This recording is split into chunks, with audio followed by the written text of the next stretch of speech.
Hello students, welcome to all of you on my YouTube channel Maths Track। आज के इस video में कुछ बात करेंगे कुछ क्वेश्चंस के बारे में। इससे पहले हमने किए थे डेफिनेशंस।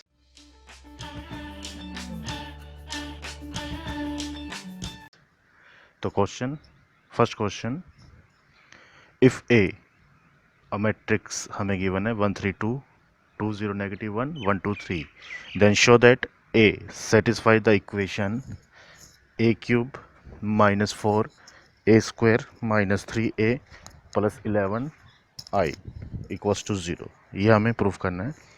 यहाँ आई क्या चीज़ है students? I is a identity matrix. अब आई का जो ऑर्डर होगा यानी 2/2 3/3 कितना ऑर्डर होगा? जितना ऑर्डर हमें क्वेश्चन की इक्वेशन में गिवन है, जो क्वेश्चन की मैट्रिक्स हमें गिवन है ए, उसका ऑर्डर कितना है? 3/3। तो आई का ऑर्डर भी क्या होगा? 3/3 होगा। देखिए ये 3/3 है क्योंकि 3 रो और 3 कॉलम है इसमें।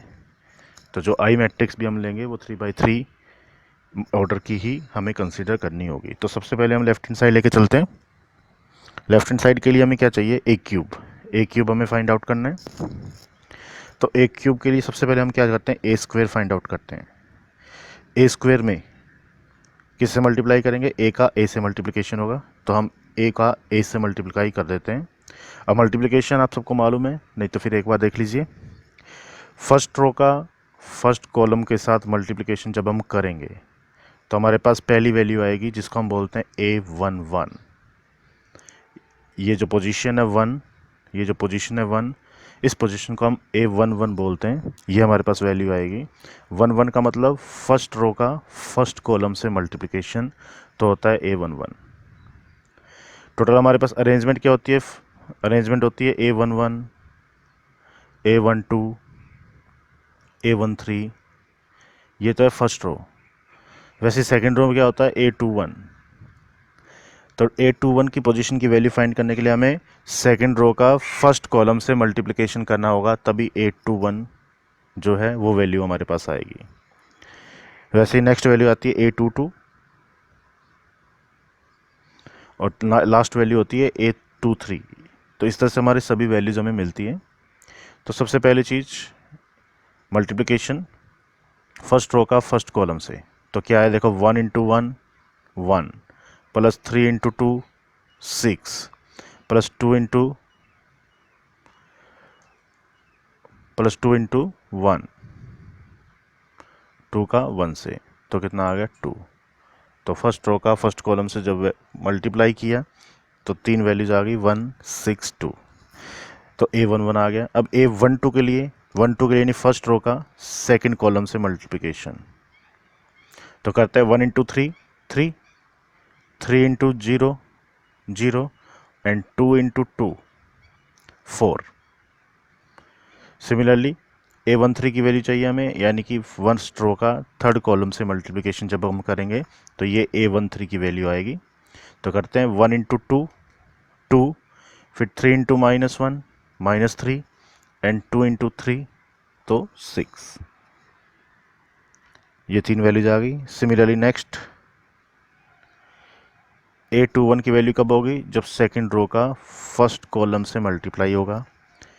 तो 2 × 1, इस 2 का 1 से किया तो 2,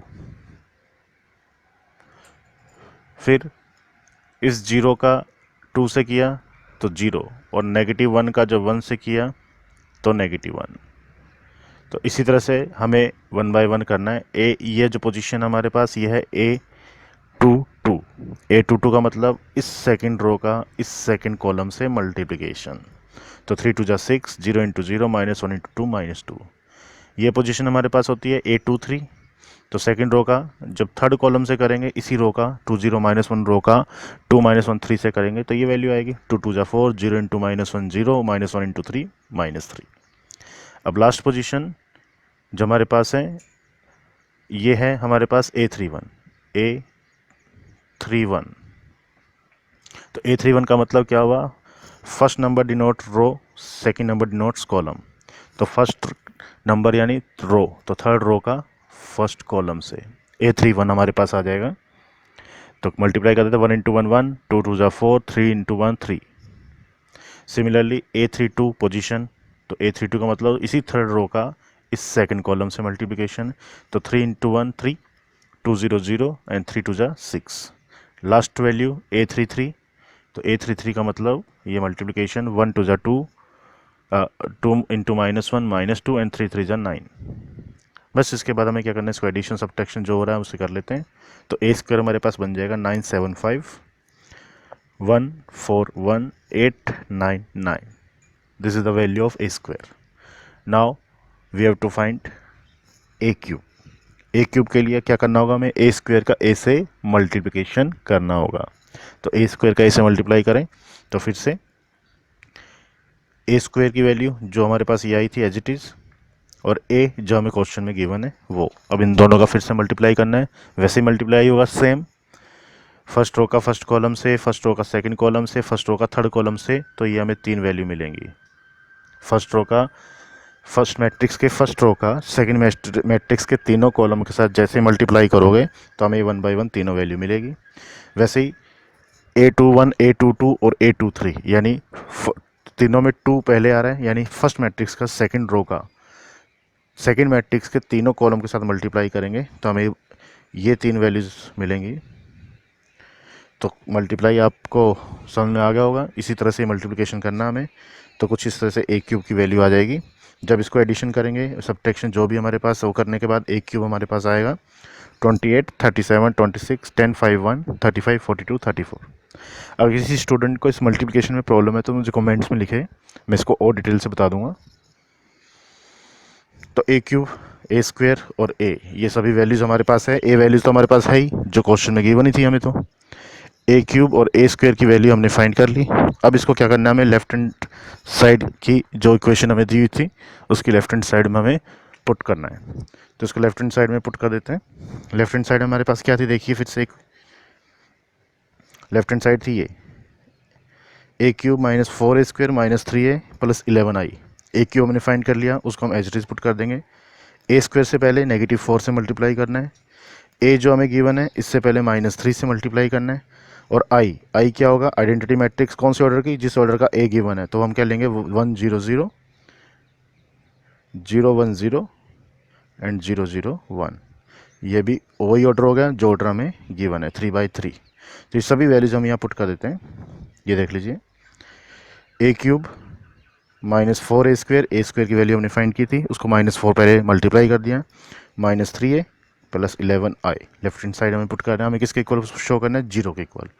तो करो मल्टीप्लाई, देखिए 28 माइनस 9 इंटू 4 कितना हो जाएगा 36। तो 28 माइनस 36, फर्स्ट वैल्यू कर रहा हूँ मैं सभी की, A11 को हम सोल्व कर रहे हैं। फिर -3 और 1 -3, और फिर 11 इंटू 1 प्लस 11। तो देखिए A11 कितना हुआ 28 माइनस 36 माइनस 3 प्लस 11, तो 39 पॉजिटिव का भी और 39 नेगेटिव का भी, तो क्या हो गया 0। तो A11 क्या आ गया 0। सिमिलरली A12 चेक करो, A12 भी चेक कर लीजिए। A12 यहाँ पे कितना है 37। यहाँ -4 का जब 7 से मल्टीप्लाई होगा तो कितना आ जाएगा माइनस का 28। -3 का 3 से मल्टीप्लाई होगा तो कितना आएगा माइनस का 9, और प्लस 11 इंटू 0 0। तो कितना आ गया students -28 and plus 28 again 0। Similarly सभी का आप एडिशन सब्ट्रैक्शन जैसा भी है उसको सोल्व करो। A11 के लिए, A12 के लिए मैंने बता दिया। सिमिलरली A13 को कैलकुलेट करो, A21 A22 सभी वैल्यूज़ आपकी क्या आएगी 0। और अगर कोई भी मैट्रिक्स जिसमें सभी एलिमेंट 0 हो तो क्या होता है 0। वो हमें प्रूफ करना था right hand side. Clear. Next question देखिए students, if A and B then verify BA का whole square is not equal to A square B square. हमें वेरीफाई करना है कि B और A का होल स्क्वायर का मतलब ये होगा कि पहले B का A मैट्रिक्स के साथ मल्टीप्लाई करेंगे, उसके बाद उसका स्क्वायर करेंगे। जो वैल्यू आएगी वो नॉट इक्वल होगी किसके, A स्क्वायर की मैट्रिक्स का मल्टीप्लिकेशन B स्क्वायर की मैट्रिक्स के साथ, जो आंसर आएगा उसके नॉट इक्वल होगा। तो वेरीफाई करते हैं। सबसे पहले हमें क्या करना है, हमें करना है बी ए का square equals to A square B square. तो लेफ्ट हैंड साइड हम लेके चल रहे हैं क्या, बी ए का स्क्वायर। तो बी ए हमें पहले फाइंड करना होगा। तो बी ए फाइंड करने के लिए हमें पहले बी मैट्रिक्स और फिर ए मैट्रिक्स, इस चीज़ का ध्यान रखना। हमें बी ए करना है तो बी ए का मल्टीप्लिकेशन ए बी के इक्वल नहीं होता कभी भी, ध्यान रखना। B A is not equals to A B. तो अगर बी पहले है तो पहले बी मैट्रिक्स ही आपको शो करनी है, अगर ए पहले तो ए मैट्रिक्स आप पहले शो करोगे, ठीक है। तो बी ए, तो बी का ए से मल्टीप्लिकेशन करो जरा। पहले तो हमें चेक करना है कि क्या ये मल्टीप्लिकेशन पॉसिबल है भी या नहीं, तो चेक कर लेते हैं। बी मैट्रिक्स का जो ऑर्डर है वो कितना है, वो है, कितनी रो है इसमें, रो है 2 और कॉलम कितना है 3, तो इसका ऑर्डर है 2/3। और जिसके साथ मल्टीप्लाई हो रहा है ए मैट्रिक्स के साथ, उसका ऑर्डर कितना है, देखिए रो कितनी है 3 और कॉलम कितना है 2। तो क्या इन दोनों मैट्रिक्स का मल्टीप्लिकेशन पॉसिबल है, बिल्कुल है, क्योंकि जो इसकी लास्ट वैल्यू है वो इसकी फर्स्ट वैल्यू के इक्वल अगर होगी किसी भी दो मैट्रिक्स में तो उनका मल्टीप्लिकेशन हो जाएगा। तो ये 3 और 3 कैंसिल हो जाएगा। अब इन दोनों का मल्टीप्लिकेशन होने के बाद जो ऑर्डर होगा मैट्रिक्स का वो क्या होगा, जो रिमेनिंग हमारे पास है 2/2। यानी कि ये दो मैट्रिक्स का मल्टीप्लाई होने के बाद जो हमारे पास आंसर आएगा उस मैट्रिक्स का ऑर्डर होगा 2/2। क्लियर। कोई भी दो मैट्रिक्स तभी मल्टीप्लाई हो सकती है जब फर्स्ट मैट्रिक्स के number of column second matrix का नंबर ऑफ रो के इक्वल हो, नहीं तो पॉसिबल नहीं है। देखिए इसके नंबर ऑफ कॉलम 3 है फर्स्ट मैट्रिक्स का और सेकंड मैट्रिक्स नंबर ऑफ रो भी 3 है, तो मैट्रिक्स का मल्टीप्लिकेशन पॉसिबल है। तो मल्टीप्लाई कर देते हैं हम। वैसे ही A11 की पोजीशन के लिए क्या करना है, हमें फर्स्ट रो का फर्स्ट कॉलम से मल्टीप्लाई करना है हमें। कर लीजिए 2 3 जा 6, 1 × 1 1, 2 2 जा 4। वैसे ही A12 की पोजीशन के लिए फर्स्ट रो का सेकंड कॉलम से मल्टीप्लिकेशन, तो 2 - 4 - 8, 1 × 1 1, 2 × 0 0। ये तो हो गया। सिमिलरली सेकंड, ये A21 पोजीशन है तो 2 और ये 1, 2 1 का मतलब फर्स्ट रो का सेकंड रो, फर्स्ट मैट्रिक्स का सेकंड रो और सेकंड मैट्रिक्स का फर्स्ट कॉलम, तो A21। तो 2 1, तो फर्स्ट सेकंड रो का फर्स्ट कॉलम से मल्टीप्लिकेशन, 3 × 1 3, 2 × 1 2, 4 2 जा 8। सिमिलरली सेकंड रो का सेकंड कॉलम से तो ये पोजीशन आएगी A22। 2 2 तभी तो होगा जब सेकंड रो सेकंड कॉलम से मल्टीप्लिकेशन होगा।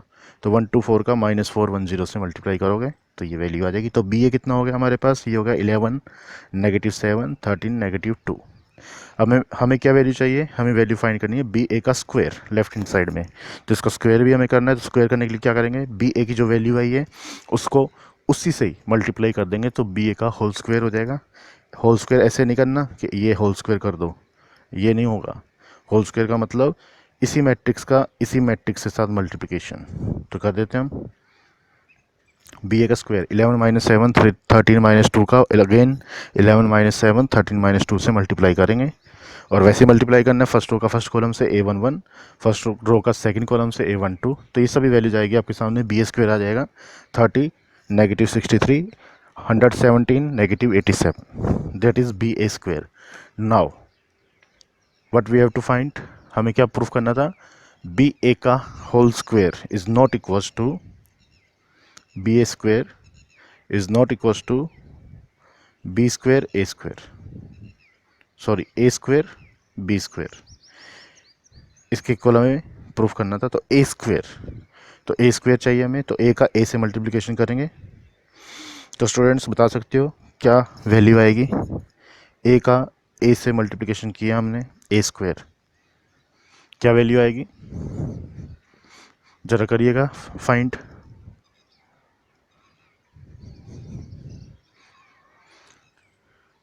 हुई सॉल्व, नहीं, क्योंकि ये पॉसिबल ही नहीं है।